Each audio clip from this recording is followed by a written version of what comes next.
for October 3rd. And I'd like to ask Melissa if you'd please lead us in the flag salute. I pledge allegiance to the flag of the United States of America and to the republic for which it stands, one nation, under God, indivisible, with liberty and justice for all. Thank you, Melissa. Roll call, please, Raquel, and also welcome. She's standing in for, or sitting in for Elaine this evening. Roll call, please. Yes, Director Buss, Present. Director Huffer, Yes. Chair Lang, Here. Director Nichols, Yes. Director Cuthbert. Okay, thank you. We have a quorum present. We have no presentations this evening. I have one speaker card from the public, Roseanne Guerrera, and you've not noted any particular item. So if you would please approach the podium and mention your item for discussion. Good evening, board members. My name is Rosanna Guerra, and I'm a community resident since 1993. So first of all, I wanted to thank the Global Adult Center, specifically Patty Ham, for creating a Spanish language discussion or group that will begin tomorrow morning at the Global Adult Center, and that's Spanish language. So it's very inclusive to our community. So I wanted to, I know that she's been working on that for a while. So I wanted to, I know sometimes you don't hear the thank yous, but I really wanted to thank you for listening to a portion of our population and to understanding how important it is to welcome a diverse population. But I'm here today for another ask. And I'm seeking your assistance at the Global Adult Center again to supplement the existing exercise equipment located in the outdoor work area. And I would like to ask you to please consider the allocation of a current budget funds to purchase resistant bands and free weights for the use by all the older adults using the standalone outdoor equipment in the Global Adult work area. If possible, providing a cart to move the heavier weights from inside the Global Center to the outside work area would be ideal. If concerns exist for tracking the use of the cart, weights, and resistance bands, having a checkout system for the equipment would add a layer of security, knowing the cart, weights, and bands would be returned after their use. The current standalone work equipment is great, and I appreciate that they're designed primarily for older adults, but to have free weights and resistance bands would provide additional options for older adults to upgrade their existing routine, to continue to build muscle strength and flexibility. And we know from research that building muscle strength and flexibility prevents falls. And that's the number one issue. If you go to Los Robles and emergency room for accidents for older adults, it's falls. So thank you for all that you do to support the needs of older adults in our community. And I hope that you'll be able to assist with this request. Thank you again. Thank you. And real quick, has this information and concern been communicated to the Adult Center, Patty Ham, or whoever else? So this is your information you're sharing with us this evening. Thank you very much. Staff will take note of that. I have no other speaker cards. We're now going to item 5, approval of the agenda. I'd entertain a motion at this time. I'll second. We have a motion and a second to approve the agenda as presented. Any comments, concerns? If not, all in favor say aye. Aye. Opposed, abstentions, hearing none, that motion will pass. Item 6, consent calendar. 6A, approval of minutes, September 5th, 2024, regular board meeting. And item B, approval of warrants, accounts payable registered $1,208,544.83. Payroll was $1,093,500. Have entertained a motion for the approval of Director Huffer. Move approval of consent calendar items A and B. Thank you. I'll second it. Thanks, Marissa. Appreciate that. We have a motion and a second to approve 6A and B. Any other comments, concerns? If not, all in favor, say aye. Aye. Opposed, abstentions, hearing none. That motion will pass. Item 7, deferred matters. We have none this evening. Item 8, items for discussion. We have none this evening. Item 9, new items. A, CalPERS Fresh Start Amortization Schedule. Melissa. Thank you, Chair and members. So I'm back with more talk about unfunded accrued liabilities for our pensions. Like, earlier than I was expecting to, but I'll remind you that last time when we were discussing the salaries and benefits savings transfer to our pension stabilization reserve, that brought up our funded status to 105% funded for our retiree liabilities. And so after meeting with the Finance and Audit Committee, we wanted to start using our 115 trust, that was where we collected all of our funds for years, to start chipping away at that liability. And I did not know what the process with CalPERS would be to get on that new plan. And it is super easy. I need to sign the letter that is in the packet and send it to them. And then it can go into effect starting next July. So the first thing on this is just an authorization to sign that letter to start this Fresh Start program starting in fiscal year 25-26. It is irrevocable, so I wanted to include in there that we're going to need to be able to have authorization to use the funds in that 115 trust. And that process is going to happen as part of our budget process. So when I come to you in June with that final budget, it's going to say, this is how much we're taking out of the trust, and you're going to authorize us to do that at that time. So every year it'll be a different amount because CalPERS amounts change every year, but that's the process that I'll be coming to you and telling you how much we're taking out this year and what the status is. So those are the two recommendations we have for this item, and I'm available for any questions. Any questions? Yes, Director Nichols. Thank you, Mr. Chair. In reference to the letter, I did notice that it was irrevocable. But it also says that there's no restrictions against future modifications, including another fresh start. So again, I know this is new. I'm not going to hold you to it, but does another fresh start mean restarting the fresh start or an additional fresh start? How does that work? In those terms, I would say it's an additional fresh start. So like we're doing the fresh start so that I'm so visual, so I apologize. I'm going to use my hands. So that the payment plan is like this. And then the market's going to come and there's going to be like a little bump or a little dip, and it's going to change over time. So it could extend the period beyond this 10-year period. So if for some reason the market did something and we now had a 20-year payoff, because of however the market performed, we could do another fresh start and shorten that again if we had to. Okay, and so with that in mind, and of course, I also wanted to note that it says as long as we don't have a deferral in funding, so for another fresh start. So that's why I was thinking of it almost like a refinance. Yes. Where you kind of change things a little bit. So you say, time out, I want a do-over, and we're going to restructure this. Mhm. But then it still starts another 10-year period from that point of restructuring. Is that kind of the way it works? Yes, and if we needed to kind of have another refi in a later period, maybe that would be the 15-year or something like that. It would depend on our situation at the time. But Okay. yes, that's the idea. So with that said, with the current 10-year amortization schedule that we have of 2.6 million annually, that's with the current status, but next year that might change. So it's not truly a fixed annual payment. It could be variable, but it's fixed if the market doesn't change and variable if it does change. Yes, but there'll only be 1 year of potential performance that is affecting the variability, whereas right now we've accumulated multiple years of that thing. So it's less variable than it would be otherwise, if that makes sense. Well, just having experience with CalPERS, I know it changes dramatically whether you get a 5% or 9% return in any given year. Mhm. And that, just carries out as long as you need to make those payments.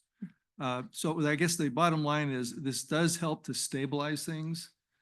But that payment is quasi-fixed, but has some chance for change but not as significant as the rest of these. And the bottom line is that in the end, we're still going to be saving money by paying it off sooner. Correct. Gotcha. And the other thing that I didn't note in here is the way they have you pay these payments. So it'll be 2.6 million is due for the year. They break that into monthly payments. But if you pay the full amount in July, you get a discount. So we do that every year too. So even if it was 2.6, we'd get a discount. I think it's like 10 or 15% every year because we pay it in one lump sum at the beginning of the year. Well, yeah, I just calculated out the monthly payment times 12 and it's about $80,000 Yeah. savings when you pay it annually, Mhm. which is nice. Yeah, we do it every time. Okay, all right. Doing it. Thank you very much. Mhm. Thank you, Mr. Chair. Thank you. Any other questions or comments? Director Huffer?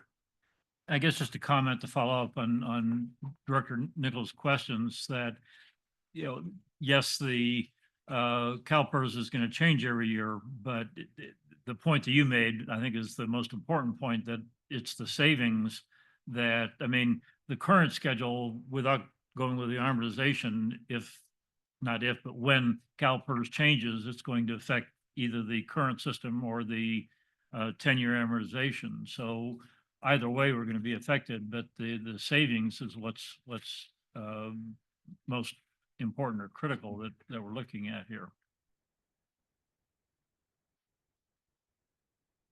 How long has Fresh Start been around?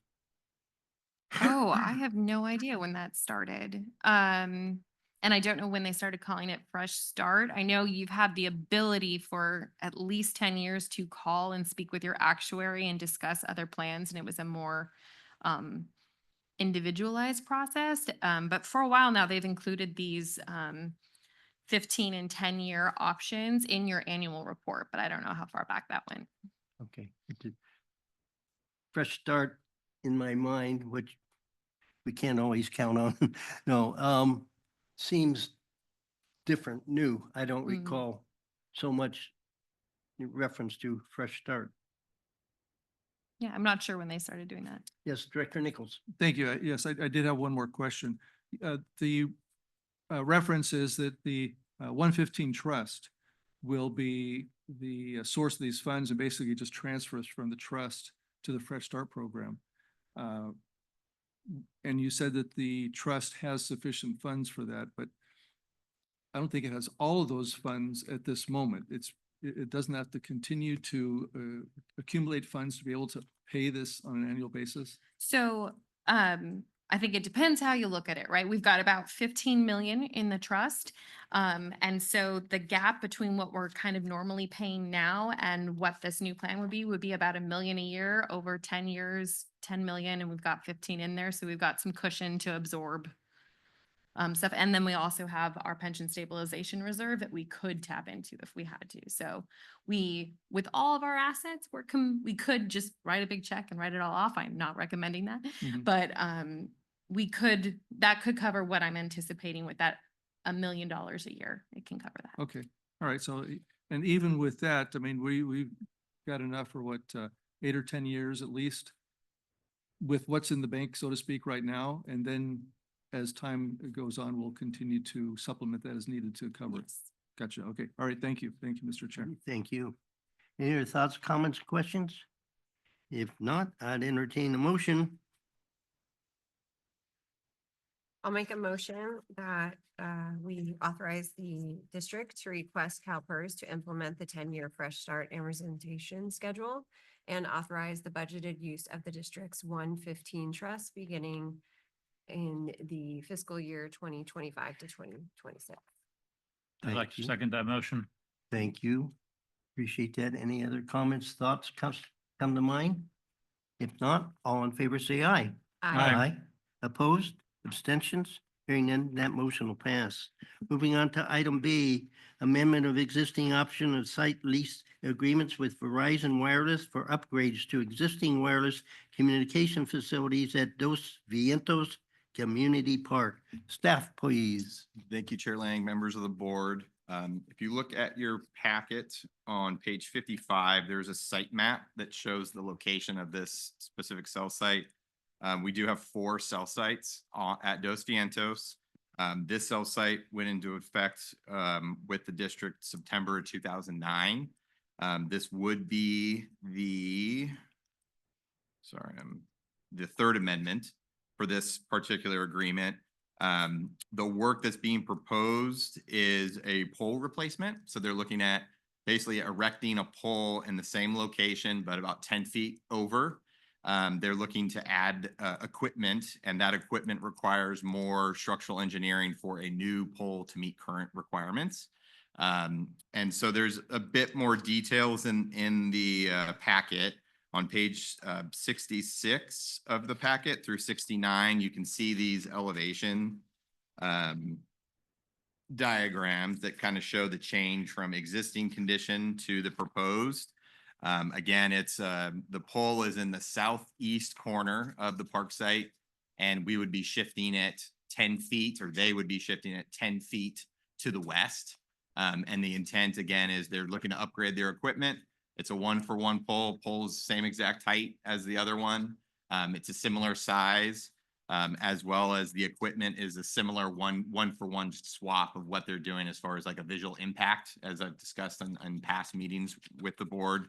And so staff is not recommending any change in the cost with this amendment. It's more just bringing this to the board as a change on the cell site via the amendment that's attached to your packet. And I can get into a little bit more detail, but basically we're moving a pole 10 feet, right? We're putting a new pole in, some new equipment. They do have some work happening in the vault, but their ground space isn't being augmented. We do have lights on that pole. I've confirmed with Musco that there is no change in the lighting that would be put down on the field. So no net loss of usability or anything like that with the existing field layouts as designed with Musco originally. So they coordinated and provided that through the process. And again, no change in cost. They would still have to go through the city planning process as far as being able to work through this pole change and then go through any other governmental requirements and permitting process with all the cell site technologies that they're putting on the property. So with that, I'm available for any questions. Thank you, Mr. Mooney. Yes, Director Huffer. Thank you, Andrew. You did answer one of my questions. It's the Musco has confirmed that it's not going to affect the lighting pattern there.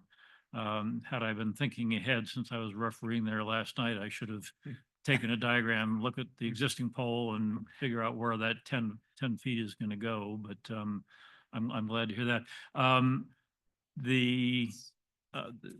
In reading this, it sounds like it is going to be new light fixtures. Presumably those are supplied by Musco. Correct. Yeah. So, and the fixtures would match what's out there on site. So we wouldn't be upgrading just that one pole to LED. So it would be the same fixture type of lamp that's out there currently to match those. I was going to ask if you could go ahead and throw some LED in there while you're at it, but no. Yeah, and it would be nice, but then it would be it wouldn't jive with how much light's getting put down on the field. So you would have hot spots and other things because you'd need to tweak the lights for LED versus current technology. So okay, and I know there's a lot of processing that goes into before they'd actually start the project, but presumably they'll be coordinating with you and the sports department to minimize or eliminate any conflicts with the activities going on in the fields there. Yeah, that's correct. And this one's nice because it's kind of on the sideline. However, it is in an active park site. So we have an encroachment permit process, just like we do with all the other work that happens on our cell site. So myself, as well as administrative staff, helps coordinate that permit, make sure proper insurance. We do a pre-construction meeting, just like if it was one of our projects. And so then we have field staff that's coordinating and is on site if any issues arise and stuff like that. So eyes and ears and making sure the parks are safe. Okay. So I don't want my refereeing interfered with. So thank you. You can't blame anything on the lighting or, Well, I can, but okay. Any other? Yes, Marissa. Who pays for the cost of the new light fixtures? It's all them. They pay for all of Yep. it? And just curious, why didn't you increase the price when we're accommodating them by 10 feet? It's a 1-for-1 swap. So in conversations with staff, including the general manager, there is a no net change to the site. Eventually that other pole will be taken away. So it's not like they're having 2 cell sites for one. So typically if someone would come, I wouldn't be bringing, if they're just swapping equipment that isn't like a major change, then we typically wouldn't be coming to the board because it's a like for like kind of situation. But since this is a new pole, that's why we're bringing this to the board, and it changes the terms of the agreement. So I mean, it just seems like an opportunity to get more money for the district. Just think about it. next site. Yeah. A little diplomatic there. Yes, Director Nichols. Thank you, Mr. Chair. You already answered several of my questions, but a couple that are remaining. What causes the engineering challenges that they can't use existing pole? You said it's the exact same pole. So why do they need a new pole if it's the exact same pole? So exact same height, but similar type pole, but engineering requirements, whether it's seismic, engineering wind loads, increased requirements for California building code and such. So it's just like if I put it in a bathroom 5 years ago, there's going to be new requirements to put a bathroom in today. And so that's where they want to put equipment, and that equipment's registering to be able to have to provide a new pole and show engineering and proper installation in today's standard. Okay. And then also, as Marissa mentioned, not so much for the cost, but just curious as to, I mean, it looks from the diagram, granted these are just 8x10 sheets, that the proposed equipment does seem to have a different impact. So what is the new equipment, or how is the new equipment similar or different than the previous equipment? Yeah, so getting into the details with it is they are looking to do replacing the antenna equipment and also within the vault. So if you look through the design sheets on page, I think I said 66 earlier, they do give a variety of different angles. So when you're taking a look at it, even on page 66, starting there, you know, there's 3 arrays on the pole. Mhm. So the center array is a little bit heavier, a little bit Right, beefier, right. but they go a little bit lighter on the top array and then the bottom array, right? Just in this example. And then kind of as you work around the pole, that's pretty similar. And so it was kind of that balance of the visual. So there are a little bit leaner equipment in certain areas and a little bit wider equipment in others. And so it's just that balance of it. So from a net standpoint on the pole, there is no net additional visual impact as staff reviewed it. So. Well, I could also argue that anytime you increase the size of any component, that you're changing the impact, and it would be a negative impact, not a positive impact. I could see a reduction in size, but I mean, that middle one certainly stood out to me as being significantly larger. Now, again, I'm looking at a very small diagram. And even if I looked at the specs, you know, it's kind of hard to tell until you see it. But to me, I saw that as an impact. So I was curious as to, you know, how you measure, which you just, but it does sound like it's rather subjective though. It is a balance of kind of visually impact, like looking at it, right? And sometimes when they're a little bit more detailed, we do actual like Photoshop kind of photo sims is what the industry calls them. And so we might get to that, especially on like a new site or something or new technology that we're kind of curious about what does this actually look like, not just a CAD like elevation or CAD site plan. But again, it's going back to the balance. So, you know, reviewing this plan with staff, we took a look at it, and from you know, I don't have the math in front of me, but taking a look at, because we've done this with other sites too, whether it's a square footage and how that impact on the ground, but as well as the impact on the pole. So again, about 2/3 of it is getting smaller and 1/3 of it's getting a little bit more robust. And so that's kind of where that balance came in at. So for a no net change. So. But I don't have the exact numbers, but that was the objective approach to making the finding of pole same height, pole similar area. It's not going to impact the field use. And then the equipment is about the same of what was there currently. So. Okay. All right. I just might add, just from personal experience, people don't notice much when things go down, as far as down in size, but they notice a lot when things get bigger. So even if something like this is, well, 2 of them are getting smaller, one's getting bigger, people are going to notice that one gets bigger. So, just keep that in mind as you use your criteria, because, the more of these that we get, which I know we have numerous facilities like this on our parks, kind of by city ordinance, it kind of defaults to us. That, we're going to continue to see this. So I appreciate you. Just please keep that in mind. Sure. Thank you, Mr. Chair. Yeah. Any other comments, questions? Yes, and thank you, staff. Good job. Appreciate it and totally understand where we're coming from. Okay. We have item 9B. I'd entertain a motion for approval. Sure. I'll go ahead and do that. I'll move to authorize the general manager to approve the third amendment for this site at the Dos Fernandez Community Park. You have a second? Sure, I'll second. Well, thank you, Director Huffer and Director Nichols. Any other thoughts, comments, questions come to mind? If not, all in favor, say aye. Aye. Opposed, abstention, hearing none, that motion will pass. Moving on to item C, amendments to existing option of site lease agreements with new cellular wireless AT&T and T-Mobile wireless and upgrades to existing wireless communication facilities at Thousand Oaks Community Center. Staff, Mr. Mooney. Thank you, Chair Lang, members of the board. So Thousand Oaks Community Park has 2 cell sites. We will be discussing both of them as part of the recommendation tonight. The first is with AT&T. So they actually have 2 arrays on the center pole. And so they have the 2 higher arrays. On page 81, you kind of show the layout, the site layout, similar to the last item. But the T-Mobile is the 3rd array just below the AT&T array. So they're co-located on the same pole. And then they also have their existing site vault off to the side next to the field restroom, just there along the property line on the south property line of the property. And so both are very similar proposed improvements. We are getting some money. So for both of them, we're looking to get some money on these. So the AT&T has been on site since 1998. I believe this is our 2nd oldest or our oldest site.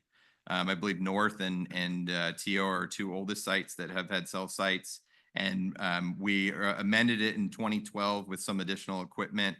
The current proposed amendment is doing some vault work, but then also there's upgrades on the antenna pole. So they're swapping out some antennas for larger antennas. And then they're also doing more radio units, remote radio units up on the pole with this one. And then some tower mounted amplifiers. So I didn't want to do all the acronyms to add some more confusion to it. But yeah, a lot of technology being swapped out, upgrading the site.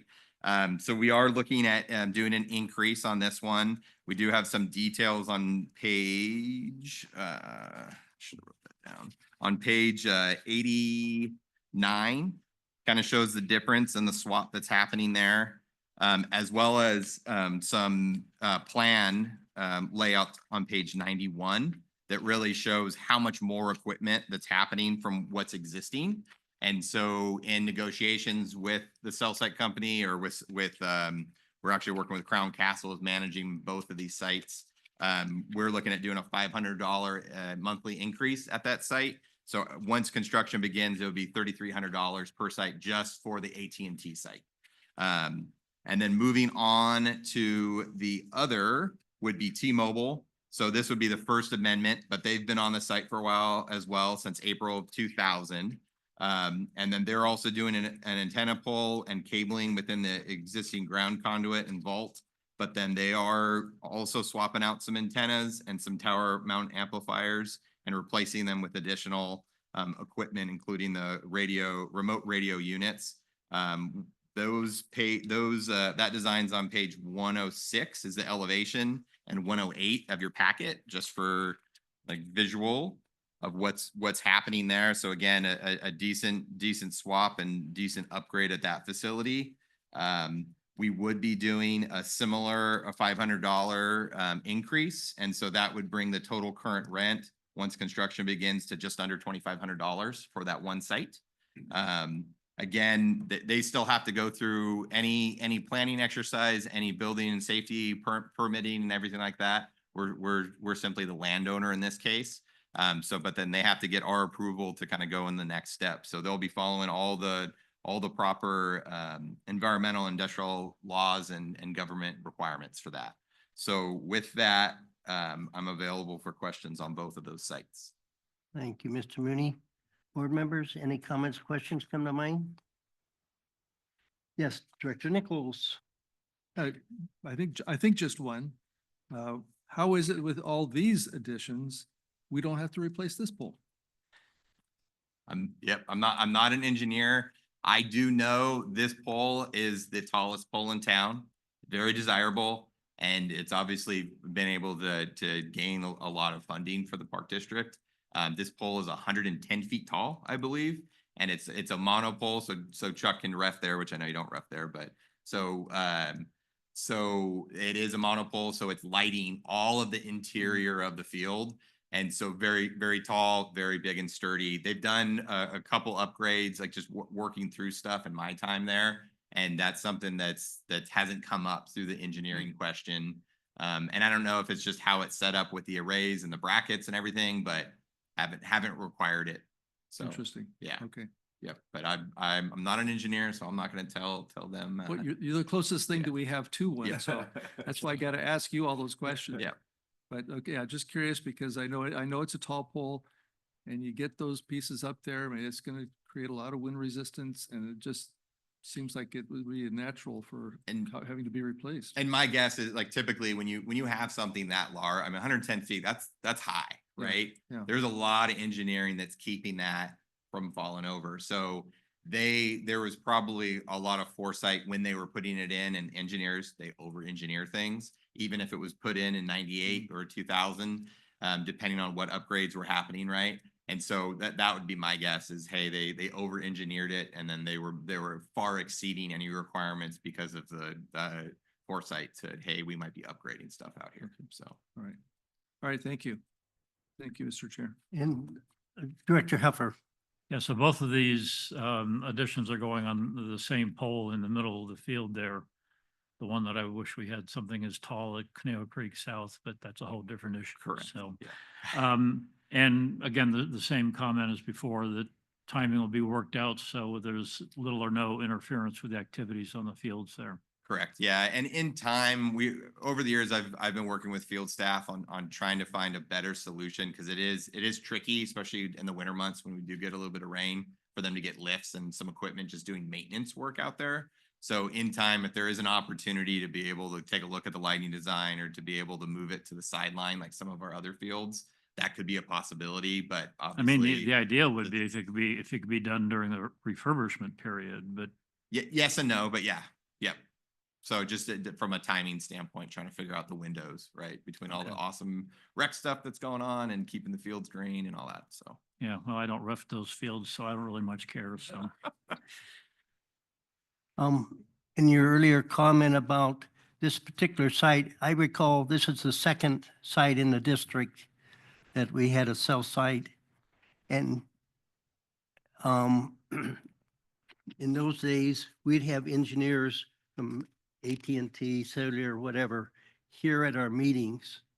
And when we were just starting these, sites on our property, we got a little more into the technical aspects in asking questions, and they provided a lot more technical information for us to reference.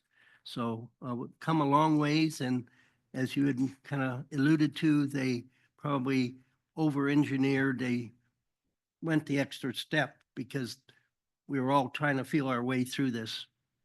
yeah, So- and to add to that, like on the first item on page 70 or 74 and 75, there's actually like detailed engineering drawings.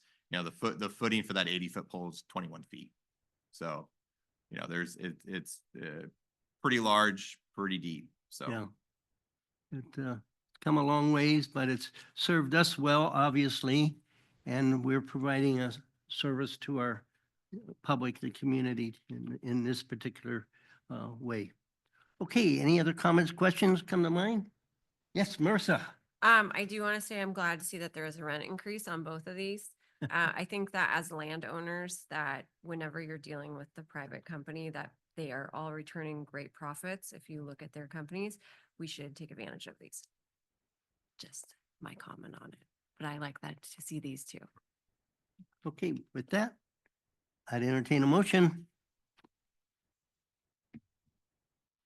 I'll go ahead and I'll move approval of staff recommendation one to authorize general manager to enter in the second amendment with new singular wireless, and recommendation two to approve the first amendment to the option with T-Mobile wireless. I'll second it. Thank you. A motion and a second. Any other comments, questions come to mind? If not, all in favor say aye. Aye. Opposed, abstention, hearing none, that motion will pass. Item D, access easement deed to Southern California Edison Company at Page Lane Neighborhood Park to serve existing public utility easements. Mr. Mooney. Thank you, Chair Lang, members of the board. If you turn, before I start talking too much, if you turn to the 11x17 pullout in between pages 126 and 127, that will kind of help kick off the conversation. As you're aware, we developed Page Lane, open to the public in 2022. And there are transmission lines that run through that property, that span the property. And Edison has had conversations with us on site, as well as through kind of the review process of the property as it being developed and now being open to the public and their operations to maintain their infrastructure. And so if you look, they actually have 4 different easements, either directly adjacent or across district property, to be able to maintain those easements, or sorry, maintain those utility lines along those easements. Some of them are access, some of our transmission line, or electric line and transmission line. The easement that's being proposed tonight is really how they can get to their poles. It's a dead end, right? And so in talking with them, they have large trucks and large equipment, and it would be best if they could have through traffic to get through, so they don't have to turn around. We don't have to have the question of possible damage to the park property. But when this was an undeveloped park, this wasn't an issue. Because you had a dirt lot to be able to turn your large truck around, or if you were bringing lifts or other equipment in or materials to work on things. So basically, if you go from the intersection, which is kind of center bottom of the page at Combs and Page Lane, and you go through all these easements to get to the pole that's just at the tail end of that 50-foot red easement on the top right of your page, you'd have to turn around, right? And so the intent would be, if you look to page 126, would be the magenta section is shown where it terminates, basically, where their current access terminates to get to their infrastructure.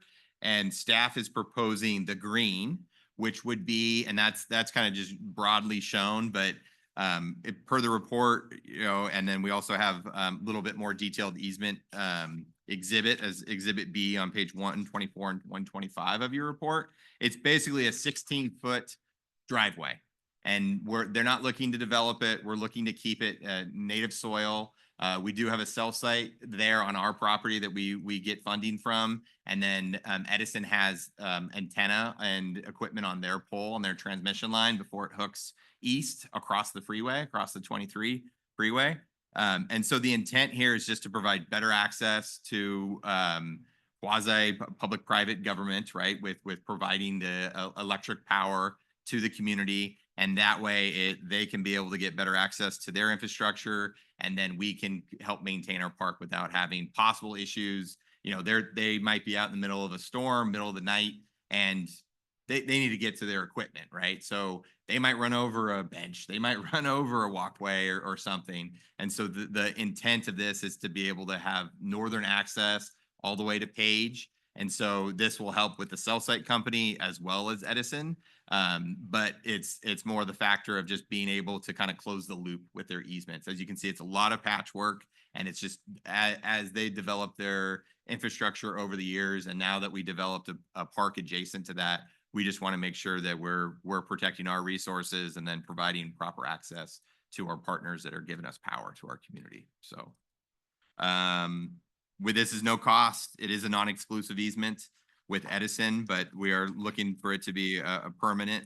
It's 16 feet wide, about 300 feet long. So it basically just goes from kind of that center turf area, or which is now turf. I know it's in the exhibit that was utilized. It's mulch, but 300 feet that connects to the public right of way to the north, right before you go underneath the 23 overpass. And so with that, I'm available for questions. Thank you, Mr. Mooney. Yes, Director Huffer. So I believe I read in the text that you had in here that that easement, they're not going to be paving it. They're not going to be putting any gravel down. It's basically going to be used as is. So if we have a rainy period or something like that, they would be restricted from using that to minimize damage to. We would work with them, you know, if they come in and put huge ruts in and stuff, that's one thing.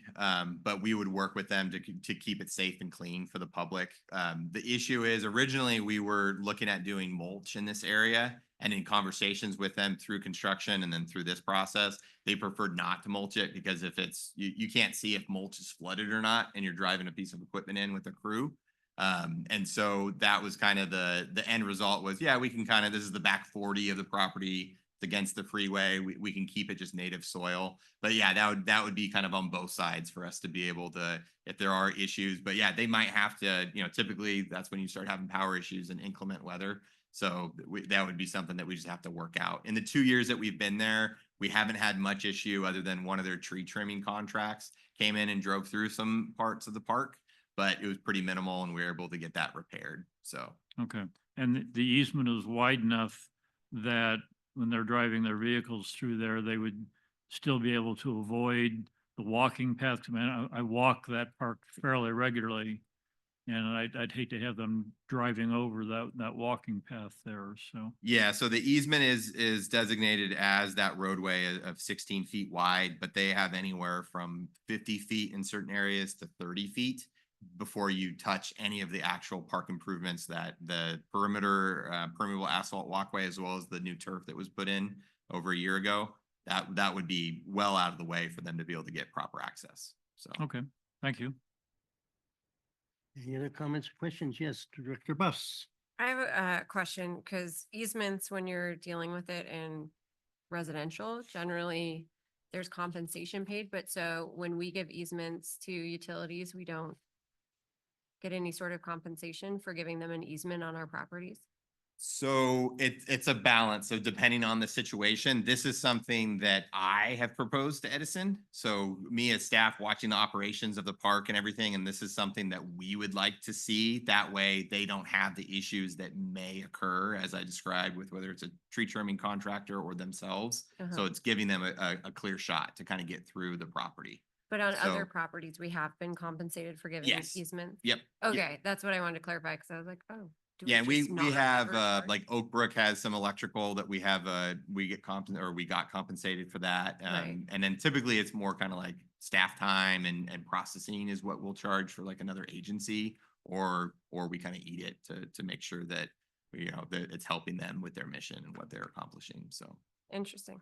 Okay, thank you. Well, and I would add that there is a little reciprocity too, you know, when we need some favor from medicine, Exactly. you know, it's kind of like, oh yeah, we'll do you a solid. If you want to trail over this thing, just go ahead. You know, there's some of that with. Yeah. Give and take. Yeah.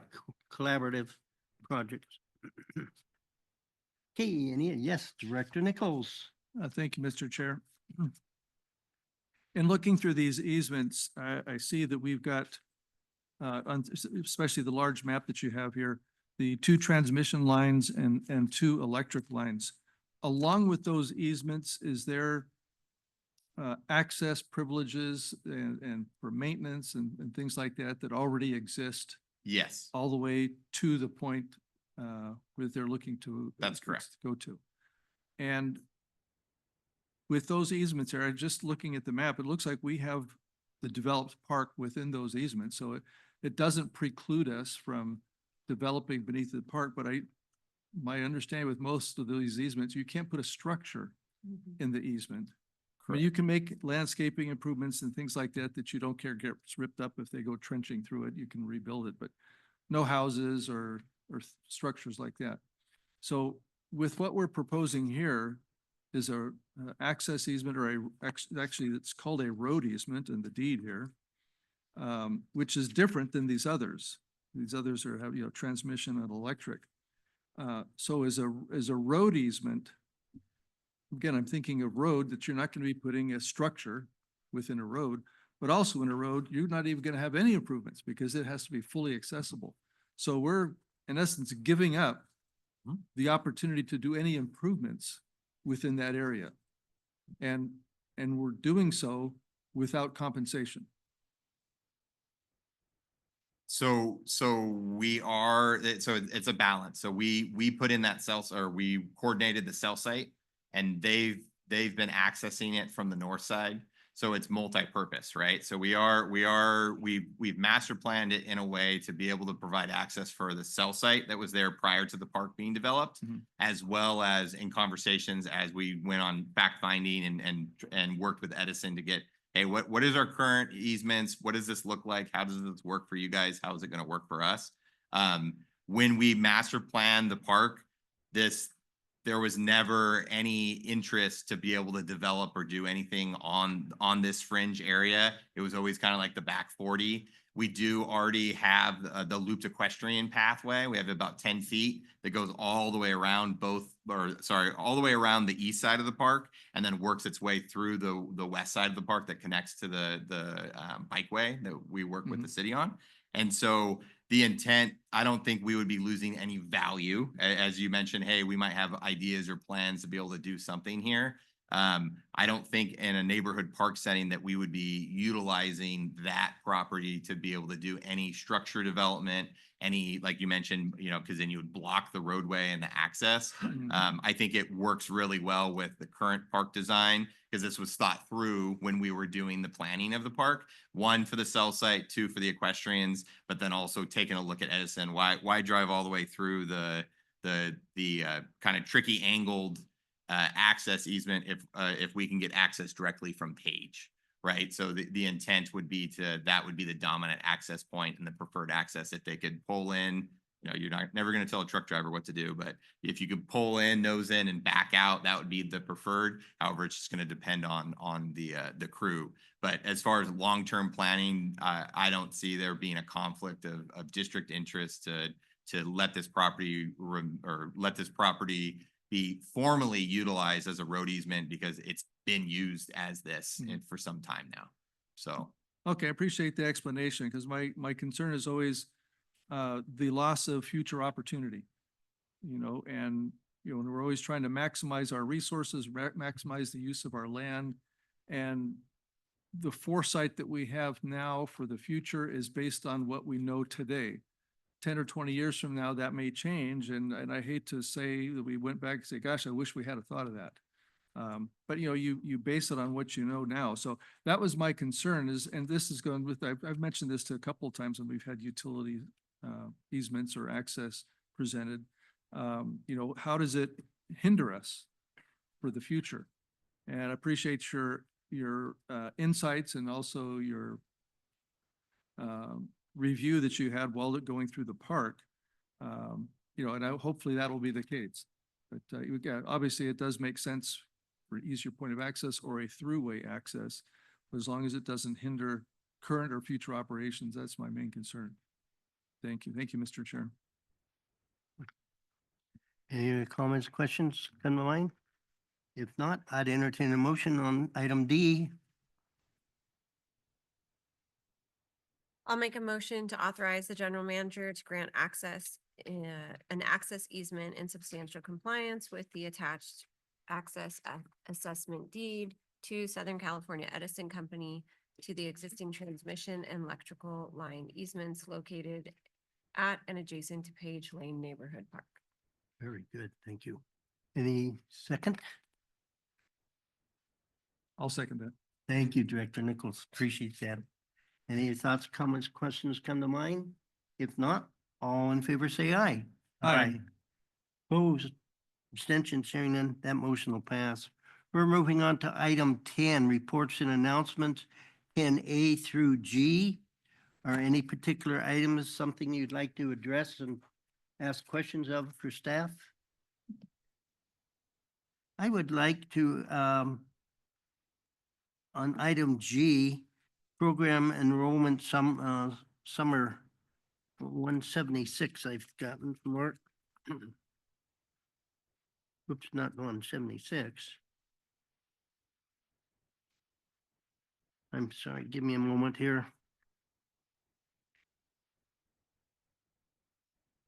It was the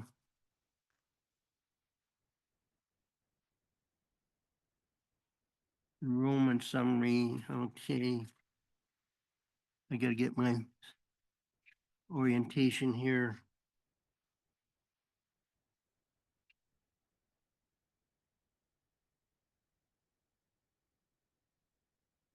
I think in general, it looks like all of them are up, all of them have increased in general. Is that correct? Yeah, there was, yes, Chair Lane, that is Okay. correct. I think that was the thing that stood out for me. Include that enrollment summary, Yeah, so it's on page 171. 171. Yeah, we only had 2 units that were a little bit down, and it is basically a timing issue and the loss of an independent contractor that was super popular the year before. Okay, And we had availability, we were supposed to be at a high school for some classes for cooking. And unfortunately, we were not able to use that location due to some other things that were going on. So we had to cancel the cooking classes, which were pretty much full at that time. So yeah, just a couple classes. thank you. And again, it was in general, the summary between last year and this year, we're, quite a ways up and A good increase. Yep. good, good, good. Mr. Chair? Okay, no other items? Oh, Director Yes. Nichols. Yes, one, I just wanted to thank the general manager for providing the update on the goals and objectives. I think it's good to keep it in front of us and the status. I did have a question on one of them, item H, regarding the lease expiration for the Hillcrest Center for the Arts. And in the comment section, it references that the lease beyond 2027 depends on city needs and priorities / recommendation from city council committee to city council.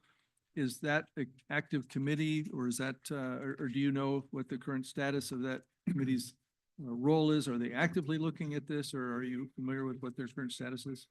So what I have been told is there is a council committee working on, I think, the downtown master plan, and in a component of that, some of the city's needs and priorities, and part of their analysis will be what role this property could play into their overall objectives. Which means they're, looking at what might this property become in 2027 and beyond that may or may not include CRPD. Okay. And we do have a 25-year lease term, and the term is expiring, so it's their And property. Are they providing updates to you or staff as far as what anything is happening or discussion? Yeah, when I just think if I had to just characterize where we're at, is they just aren't ready yet for a firm conversation. So other than that, I don't know exactly what they're talking about or thinking. I just know they're not ready for a real sit down firm conversation. Okay. So And that is a good piece of information. I went through it all myself, and impressive as to our work in that regard and goals and objectives. Okay, yes, On item J, I know that we use several sources to get information out, to solicit information and feedback from the public on Conejo Creek West. And I'm sure staff is aware that there are some rumors flying around the community that we're going to get rid of all the equestrian facilities and get rid of everything over there and turn some massive parks. So I just want to make sure that publicly that public is aware that we're in the early planning stages and that we're looking for feedback. Nothing has been decided or even focused on, so. Yeah, and to add to that, we have been working with our stakeholders. So ETI has been long-term on the property, part of the equestrian element of that property, as well as Lost Forest Community Garden. So we've been working with them over the past year plus.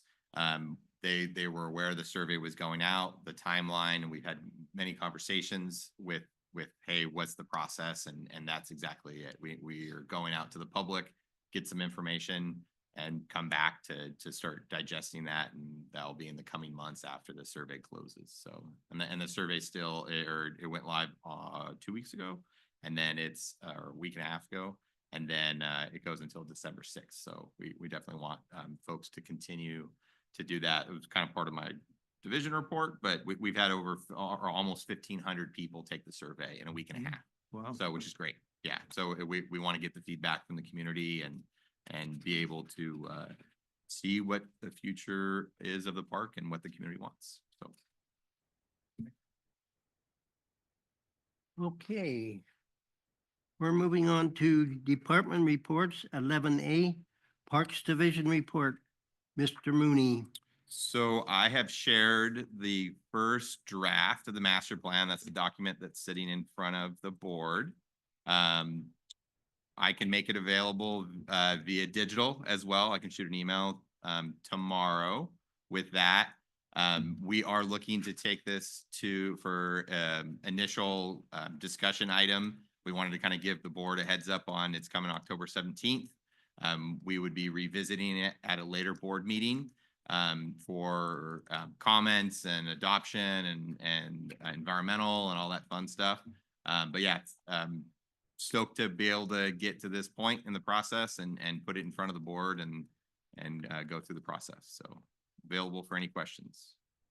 Thank you, Mr. Mooney.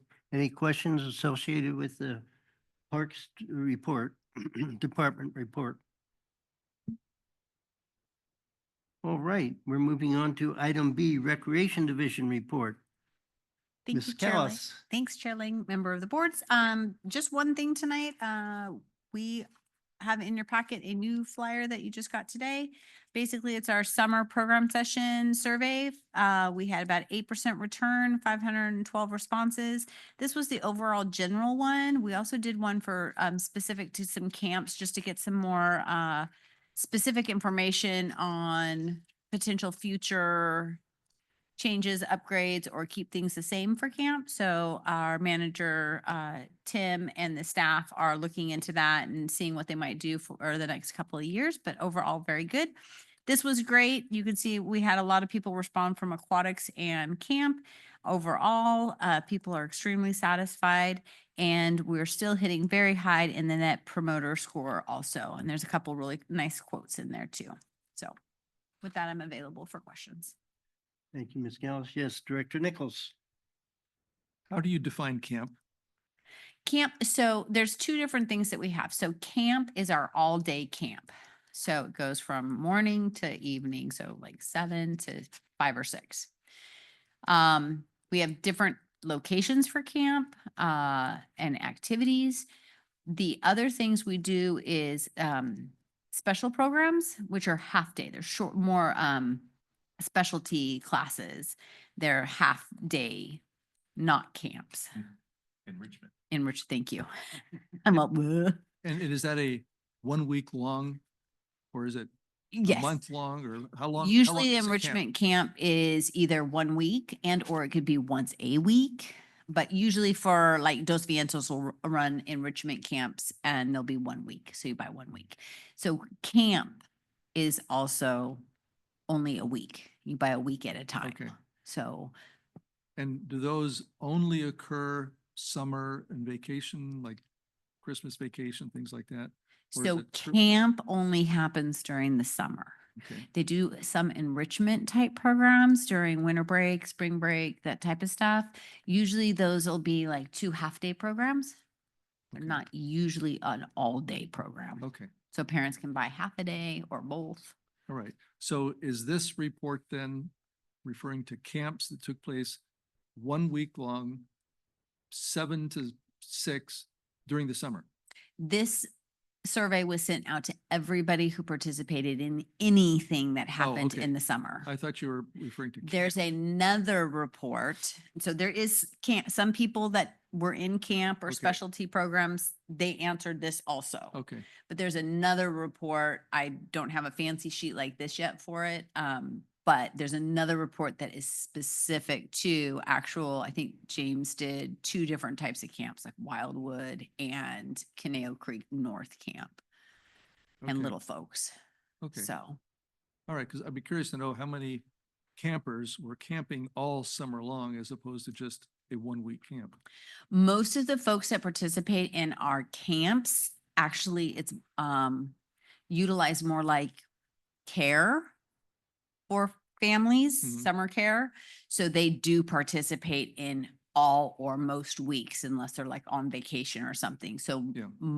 I would say a good majority of the kids that participate in our camp programs Mhm. are for care and are multiple weeks. Okay, all right. Thank you very much. Mhm. Thank you, Mr. Chair. You're welcome. Any other comments or question? Ms. Callis, on page 130 of the rec division report, under elementary music, Mhm. it talked about the music program underwent some major changes this summer to Mhm. comply with new regulations and programming, et cetera. Can you summarize the need for that and the results and how we feel it now enables us to perform our responsibilities? Sure. Well, I think many, many years ago when there were changes in music and also sports in elementary schools, a lot of organizations took over the gap. So we have partnered with the school district on elementary music, band, string, and chorus. Some were happening during school hours and some were happening after school hours. So the change that happened this year is that our programs are not able to happen during the school hours anymore. So band and strings are now after school.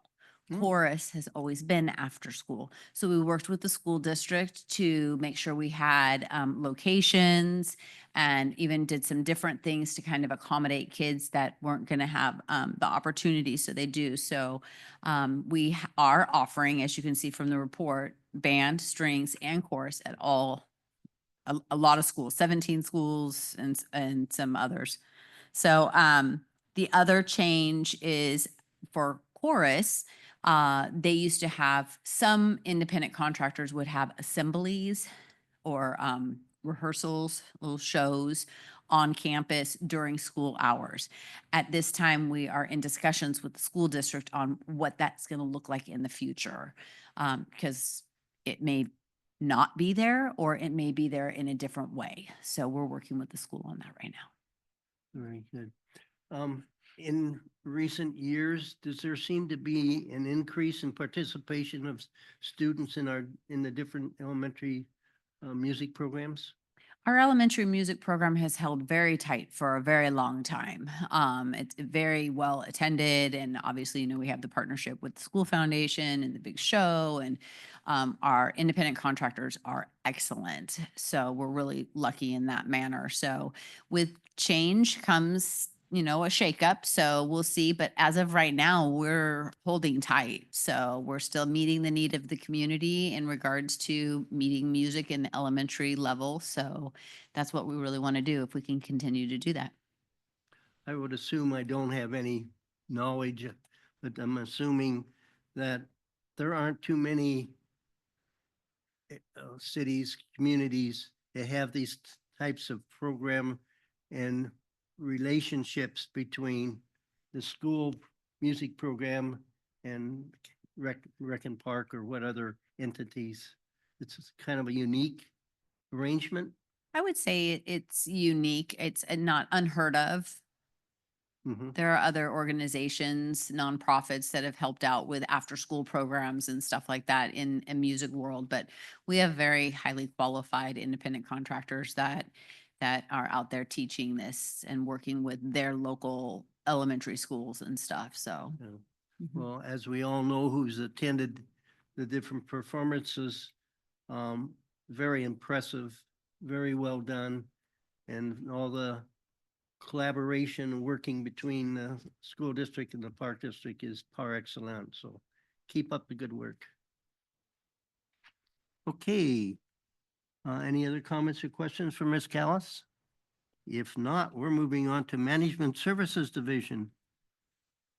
Thank you, Chair and board members. I have no report, but Ms. always Smith, no available for report. questions.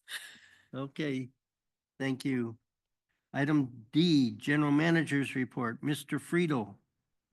Yeah, thank you, Chair Lang and members of the board. I have a few things. One is Director Cusworth, expresses her regret she couldn't be here tonight, but she specifically asked me to mention to the board about this that's in your packet, so you have it. It's the Voices of the Conejo in 2020 program, I Dream of Jeannie. It's on a couple weekends in October, this weekend and the weekend following. So you want to catch it because you might recognize one of the actresses in there as one of your colleagues here on the board. So she wanted me to make sure you knew about it. So you guys are all familiar with the California Special Districts Association. It's probably it's kind of right up there with the League of California Cities and the California Association of Counties. So it has like 2,000 members or something like that. Really big, well-respected organization throughout the state. And we got 2 letters this month that I thought I would share. I'll pass them down the board, but we have once again received the District Transparency Certificate of Excellence Award, and we do that through a certification process, submitting a bunch of stuff, and they review it and then give us a certification. And the other thing we got here is actually a certified special district manager recognition for somebody who took a test and passed it. So congratulations to our own Melissa Smith for doing that. So passing those down, yeah. Pretty cool. And on special districts, so we had, and I don't want to steal any board members' thunder because I know 3 of you were at the VCSDA meeting Tuesday night. There was a plea begging, cajoling that someone step into the void and kind of take on leadership. I think the BCSDA had expected somebody else to step up and do it next year, and they aren't going to do that. So they're really looking for someone to take on that role. And it's been quite a few years since Director Lang was the president of VCSDA. So one of the things I will be asking of this board in the near future is whether anyone wants to be on the slate to run the thing. And that's a conversation we can have, but they kind of want to sort of get some feedback as quickly as they can to try to figure out that there's somebody that's willing to step up and help run it. So I'll send out an email kind of seeing what you guys, what your well, if you were at the meeting the other night, everyone just looked down and looked at their shoes. Don't look at me, don't call on me. So anyway, I was talking to Kara Ralston at Cam Health, and she's hoping somebody will step up and help out. And we have not done it in probably 10 years. I don't know if you can remember how many years ago it was, but it's probably been 10 years. And, there's only so many large special districts in the county. So it might be our turn, but it'll be something we can chat about. And then just the other couple really quickies. We met with Assembly member Irwin's staff this last week about the email we shared from Caltrans about their interest in kind of some lease revenue from Fury Field. So we're talking to her staff there, and we'll see if they have any better luck than we have had in terms of that issue. In terms of our ongoing lease for the Fury Fields property. We are going to, several of us in the district are going to be meeting at Giant Bicycles on October 9th to start talking about, public messaging and information about like the difference between e-bikes, which e-bikes are okay in parks and trails, which ones aren't, and then really distinguished e-motorcycles, which you're seeing actually a lot of those out there, which are just not, you need a license for those, but somehow people lost their minds and those are now everywhere. So there's kids like screaming through developed parks on trails, you know, and I say kids, they're probably, if I had to characterize it, stereotype it, 12 to 16-year-old boys for the most part is who I mostly see on those things. But we actually are getting, as a district, complaints from residents about close calls when they're just walking on a trail in a park or in the open space. So it's definitely something we got to keep working on. With that, leave it at that. And I know there's a lot of stuff you guys have been doing, so available for any questions. Any questions for the General Director Nichols? Just to follow up regarding your e-bike, e-motorcycle comment. I see this around town where scooters are going diagonally across intersections, just kind of oblivious to what's around them. Yeah, and they're typically, I'll just say at the unlicensed level, and sometimes just kind of unaware of the world around them. Yep. And it's a lot of scooters, a lot of, I don't know, the bikes, mostly scooters, you know, those types of things. So I think it's not just a park district issue, it's definitely a community issue, and I'm sure the sheriff's office and the city are fully aware, but I think And it's, they'll be there at that. yeah, it's really a coordinated effort because it's happening all over town, and I'm sure we're gonna get more and more accidents as they continue to proliferate. Yeah, not just streets, but parks themselves. I mean, it's a little scary when some 12-year-old comes zipping along in his motorized vehicle in the middle of the soccer fields where you got 1,000 kids out there running around. So, yeah, I mean, you know, the groups that are using the parks are doing what they can do, but you know, it's going to take a concerted effort and education for the parents to, because it means the parents who are buying these vehicles for the kids, and they're basically enabling them to do this stuff. So, you know, something that needs to be done. Other than observing what you're describing, I don't know that much about the businesses that sell the vehicles, little motorcycles, et cetera. But is there a required educational period that after a sale that the youth or whoever has to participate in?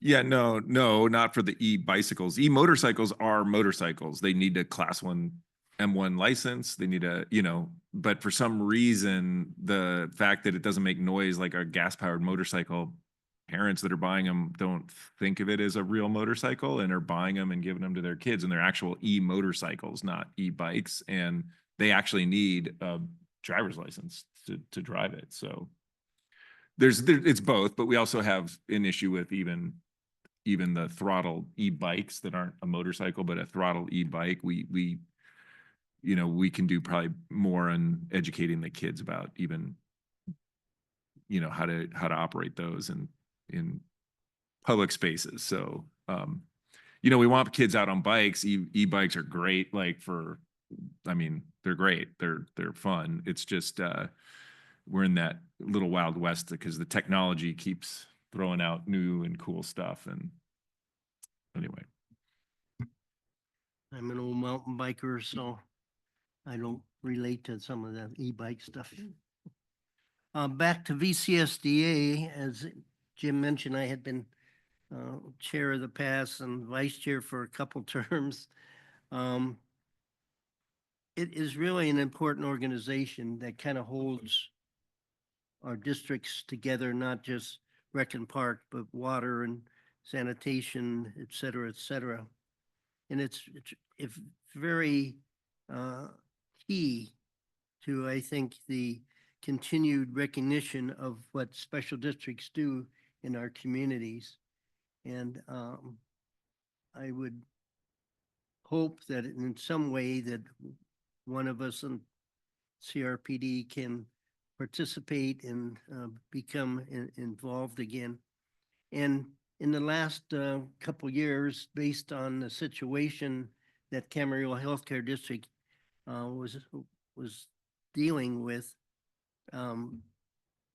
things can be done differently than they have been in the last couple of years as far as meetings and field trips and various other activities. So I will be around for any discussions, any questions that people might have about VCSDA and how we can make it more vibrant again in the current years, future years.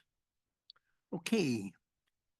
No other comments or questions associated with the general manager's report? Item 11E, director's reports and follow-up reports of meetings and conferences attended.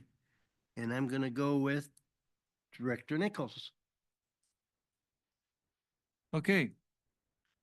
September 9th through the 12th, I was enjoying the 116-degree weather out in Indian Wells at the CSDA Annual Conference.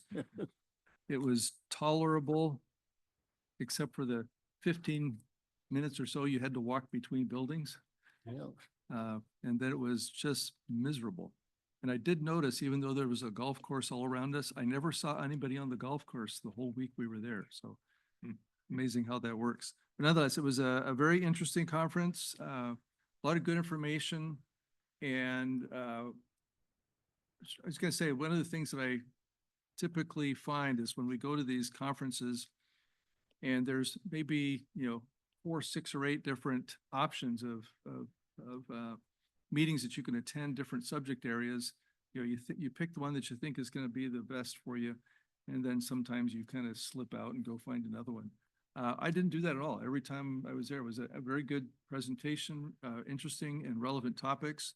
And we had several of our staff members there as well, and which was very encouraging to see. And they had similar responses. They can certainly add if they want, but they appreciated the chance to go see that. And even like we said, we had one test taker that survived, and congratulations to you for doing that.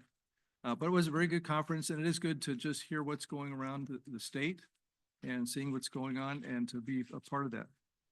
Also attended the water strategies meeting for Ventura County on September 16th with our general manager.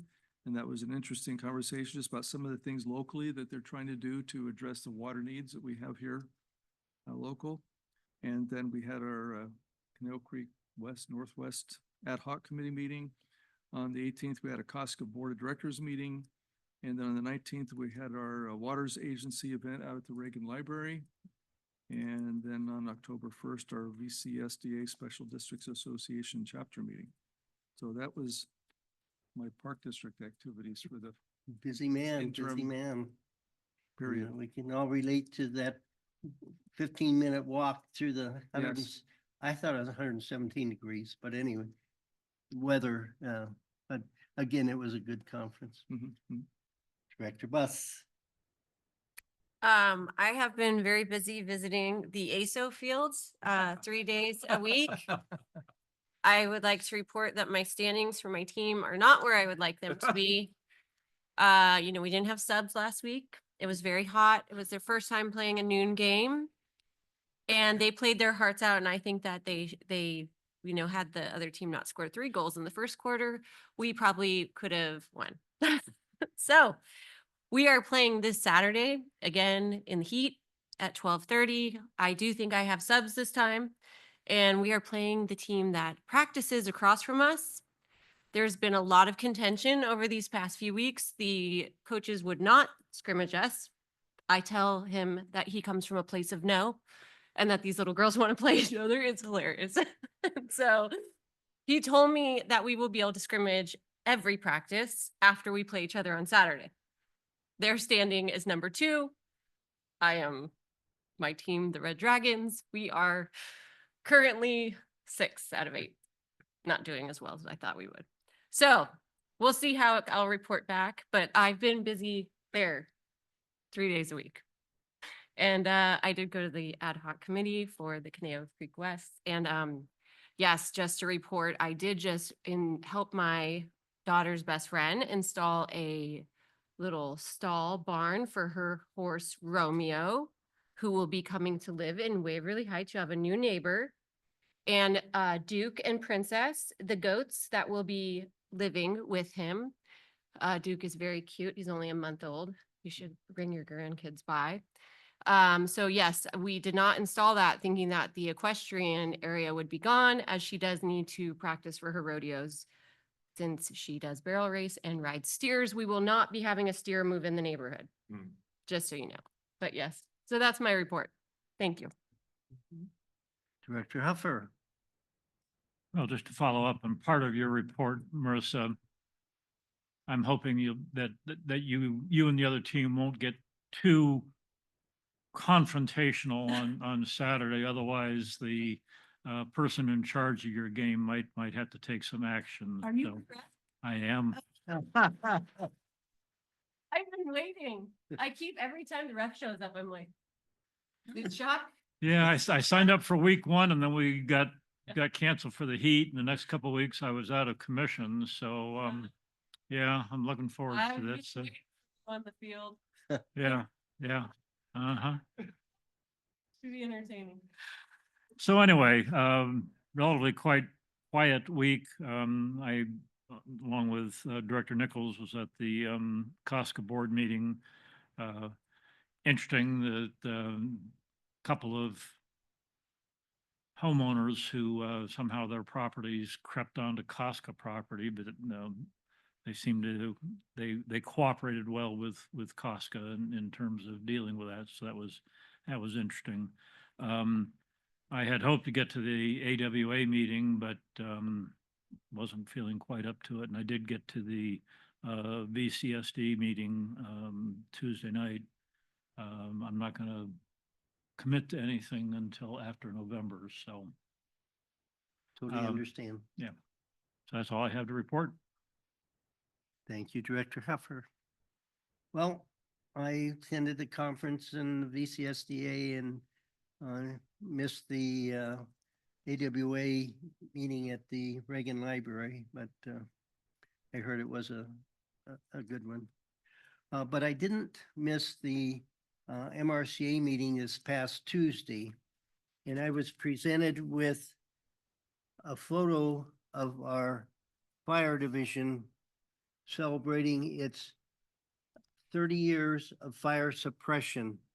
The MRCA has had a fire division for 30 years, and I've been on the board 34 years. So they presented this to me as an inaugural member of the MRCA and one of their favorite fire chiefs. So anyway, I'm going to hand this over to our general manager, and I'm sure there will be some place that he would find that could be displayed or whatever. Absolutely. But anyway, as we all know, MRCA is an integral part of our community, open space, etc. And we're very proud to have this association and relationship between the MRCA and the Conejo Recreation and Park District. And that kind of pretty much concludes my report. Anybody else have any other things that come to mind? If not, item 12, requests for status reports and items for subsequent agendas. Item 13, items from the public. I have no additional speaker cards. Okay, no. Whoop. I was just Oh, being the audience. No, Oh, you're thank good. you. Okay. yeah, I have no cards, so thank you, Mr. General Manager. We have no need for an executive closed session, so this meeting is officially adjourned.